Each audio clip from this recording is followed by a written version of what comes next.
আমরা নর্মালি জানি যে বাংলাতে কোনো ভার্বের সাথে যদি তে যোগ হয় তাহলে ইংরেজিতে ওই ভার্বের পূর্বে টু যোগ হয়। যেমন ধরেন আমরা যদি বলি যেতে, যেতে ইংরেজি কি হয়? To go. যেতে ইংরেজি কি হয়? To go. খেতে ইংরেজি টু ইট। দেখতে ইংরেজি টু সি। পড়তে ইংরেজি টু রিড। অর্থাৎ বাংলাতে যদি কোনো ভার্বের সাথে মানে ক্রিয়াপদের সাথে তে যোগ হয় ইংরেজিতে ওই ভার্বের আগে টু যোগ হয়। কিন্তু এর একটা ব্যতিক্রম আছে, ইংরেজিতে কিছু ভার্ব আছে। হ্যাঁ, ইংরেজিতে কিছু ভার্ব আছে যে ভার্বগুলো ওই সেন্টেন্সের যদি ব্যবহার হয় তাহলে ইংরেজি করার সময় এই যে টু দেখছেন এই টুটা ব্যবহার হয় না, শুধুমাত্র ভার্বের প্রেজেন্ট ফর্ম বা বেস ফর্ম হয়। এ ধরনের ভার্বকে বলা হয় বেয়ার ইনফিনিটিভ ভার্ব। কি ভার্ব বলা হয়? Bare infinitive verb. আমি নোটটা আবার বলতেছি, খুব ভালো করে মনে রাখবেন। এটা বিভিন্ন চাকরি পরীক্ষা, অ্যাডমিশন পরীক্ষা, বিসিএস পরীক্ষা, মানে বিভিন্ন রকম কম্পিটিটিভ পরীক্ষায়, কম্পিটিটিভ এক্সামিনেশনে এই প্রশ্নগুলো কিন্তু আসে। সেটা হচ্ছে নর্মালি আমরা যেটা জানি সেটা হচ্ছে বাংলাতে যদি কোনো ভার্বের সাথে তে যোগ হয় ইংরেজিতে ওই ভার্বের পূর্বে টু যোগ হয়। কিন্তু ইংলিশ গ্রামারে কিছু ভার্ব আছে যে ভার্বগুলো ওই সেন্টেন্সে ব্যবহার হলে বা ওই সেন্টেন্সের মেইন ভার্ব বা ফাইনাইট ভার্ব হিসাবে ব্যবহার হলে ওই ইনফিনিটিভের টুটা আর ব্যবহার হয় না। এদেরকে কি বলে?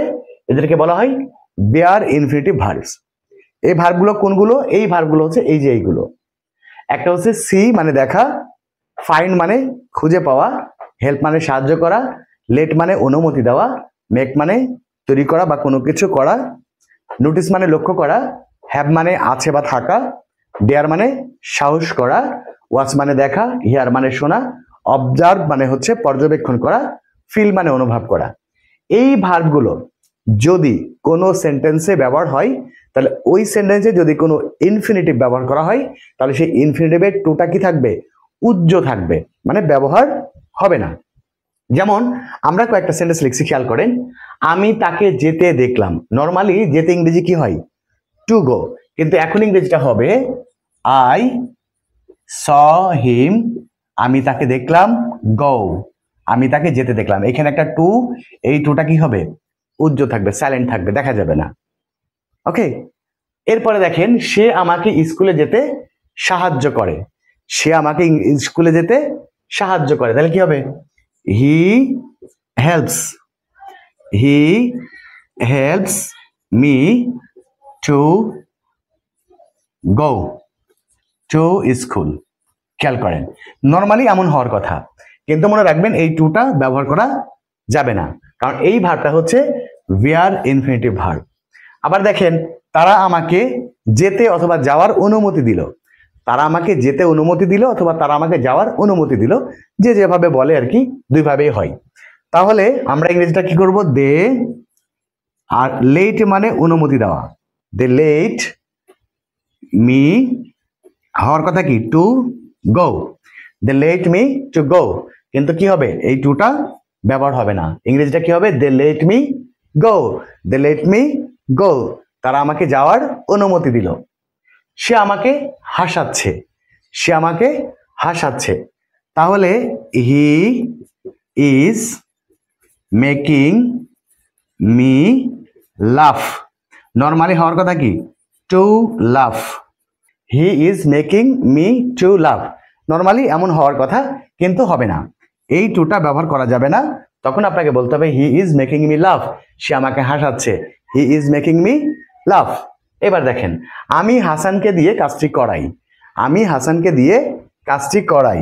তাহলে আই হ্যাভ হাসান।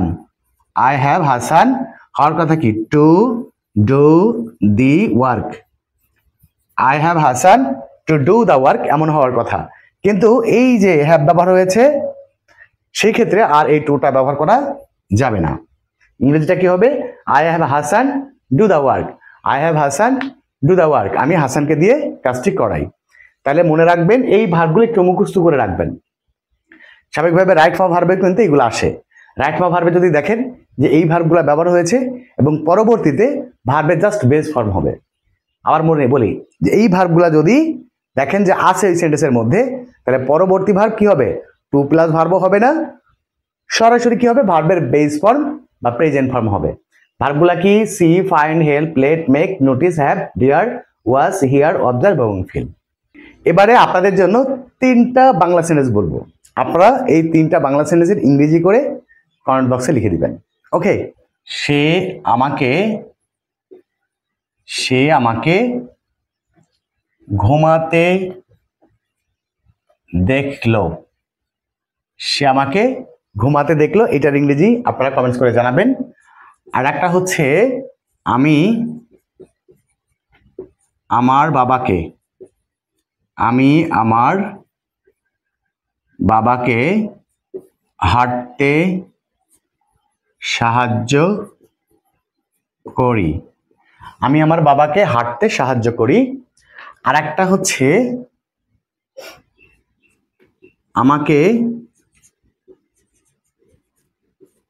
আমাকে বিষয়টি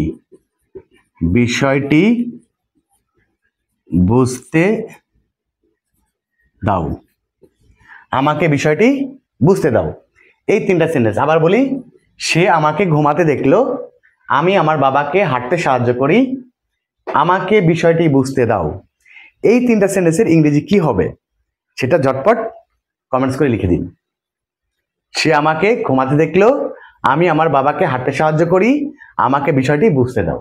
যাওয়ার আগে আপনাদেরকে ছোট্ট একটা ইনফরমেশন দিয়ে যাচ্ছি, সেটা হচ্ছে আপনারা যারা 8ম শ্রেণীতে পড়েন, 9ম শ্রেণীতে পড়েন এবং 10ম শ্রেণীতে পড়েন, আপনাদের একাডেমিক ব্যাচের ক্লাস কিন্তু ইতিমধ্যে শুরু হয়ে গেছে। আপনারা যারা ক্লাস 8-এ পড়েন, আপনাদের ক্লাস 8-এর ইংলিশ ফার্স্ট পেপার এবং ইংলিশ সেকেন্ড পেপারের পুরো 150 মার্কের কমপ্লিট প্রিপারেশন নিয়ে একটি নতুন অনলাইন ব্যাচের ক্লাস শুরু হয়েছে। আর আপনারা যারা 9ম এবং 10ম শ্রেণীতে পড়েন, আপনাদের ইংলিশ ফার্স্ট পেপার এবং ইংলিশ সেকেন্ড পেপারের পুরো 200 মার্কের কমপ্লিট প্রিপারেশন নিয়ে নতুন আরেকটি অনলাইন ব্যাচ শুরু হয়েছে। আপনিও চাইলে এই ব্যাচে ভর্তি হতে পারেন এবং আপনার ইংরেজি রেজাল্ট সর্বোচ্চ ভালো করতে পারেন, ইংরেজির ভয় সারা জীবনের জন্য দূর করতে পারেন। এই অনলাইন ব্যাচগুলোতে ভর্তির জন্য স্ক্রিনে দেওয়া নাম্বারে এখনই যোগাযোগ করুন। এটাই আমার পার্সোনাল নাম্বার, এটাই আমার হোয়াটসঅ্যাপ নাম্বার। আপনারা সরাসরি আমাকে কল করতে পারেন অথবা হোয়াটসঅ্যাপেও নক দিতে পারেন। তবে কল করতে চাইলে অবশ্যই সকাল 8টা থেকে রাত 8টার মধ্যে কল করবেন। আর যদি হোয়াটসঅ্যাপে মেসেজ করতে চান তাহলে 24 ঘন্টার মধ্যে যে কোনো সময় নক দিতে পারেন। তো আজকে বিদায় নেব। আজকের এই ক্লাসটি কেমন লাগলো সেটা অবশ্যই কমেন্টস করে জানাবেন। আর আপনি যদি এরকম ভিডিও আরও পেতে চান তাহলে অবশ্যই চ্যানেলটিকে সাবস্ক্রাইব করে দিবেন। আর আপনি যদি ইতোমধ্যে আমার চ্যানেলটিকে সাবস্ক্রাইব করে থাকেন তাহলে আপনাকে অসংখ্য ধন্যবাদ। সবাই ভালো থাকবেন, সুস্থ থাকবেন। আল্লাহ হাফেজ।